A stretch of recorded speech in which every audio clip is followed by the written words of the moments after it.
মন্ত্রী মির্জা ফখরুল ইসলাম আলমগীরের সাথে ঐক্যবোধ প্রকাশ করে প্রথমেই বলতে চাই যে বাংলাদেশের রাজনীতিতে যে কালচারাল একটা পরিবর্তন আনার প্রয়োজন, সেটা আমাদের মাননীয় প্রধানমন্ত্রী শুরু করেছেন। উনি বলেছেন অলরেডি, উনি যাওয়ার সময়ও এয়ারপোর্ট ওই হাজার লোক ওই সম্বর্ধনা বা আসার সময় করে নাই। এটা কিন্তু একটা বিরাট কালচারাল চেঞ্জ বাংলাদেশের। And Prime Minister is setting the standard. He is setting the standard. আগামীর বাংলাদেশের রাজনীতি কি হবে।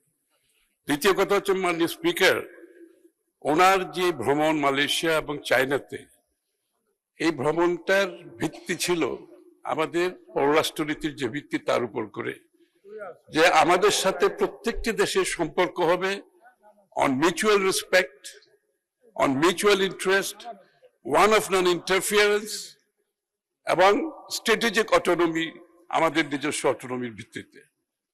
মাননীয় প্রধানমন্ত্রীর এই ভিজিট সেটা প্রমাণ করেছে। আমাদের অন্য দেশের সাথে সম্পর্কের যে বেঞ্চমার্ক, উনি সেটা আবার কনফার্ম করেছেন, যেটা বিএনপির রাজনীতিতে সব সময় ছিল, যেটা শহীদ প্রেসিডেন্ট জিয়া রহমান সাহেব যেটা স্টাবলিশ করেছিলেন, প্রত্যেকটি দেশের সাথে আমাদের সম্পর্ক হবে এই মানদণ্ডের উপর। আমরা কোথাও কম্প্রোমাইজ করব না। আমাদের সাথে প্রত্যেকটি দেশের যে সম্ভাবনা আছে, সেটা অর্থনৈতিক হোক, অন্য কোনো জেটে হোক, সেই সম্ভাবনাকে সম্পূর্ণ কাজে লাগিয়ে আমার ইন্টারেস্টে, আমার দেশের ইন্টারেস্টে, আমার জনগণের ইন্টারেস্টে কাজে লাগানোর জন্য আমরা মাল্টিল্যাটারালিজমের যে ফরেন পলিসি পারসু করেছি বিএনপির রাজনীতি শুরু থেকে এখন পর্যন্ত, উনি সেই ধারা অব্যাহত রেখেছেন। মালয়েশিয়াতে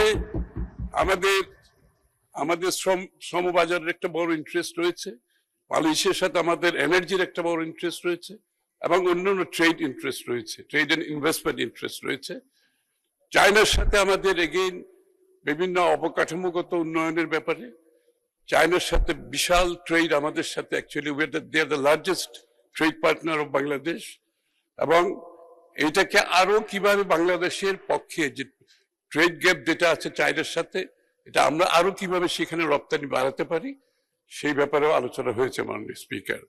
তো আমি মনে করি এই ভিজিটে উনি যে একটা বেঞ্চমার্ক, যে মানদণ্ড স্থাপন করেছেন, এটা আগামী বাংলাদেশের রাজনীতিতে শুধু নয়, বিশ্বের সাথে বাংলাদেশের কি সম্পর্ক হবে সেটা নিশ্চিত করেছে। আপনাকে ধন্যবাদ মাননীয় স্পিকার।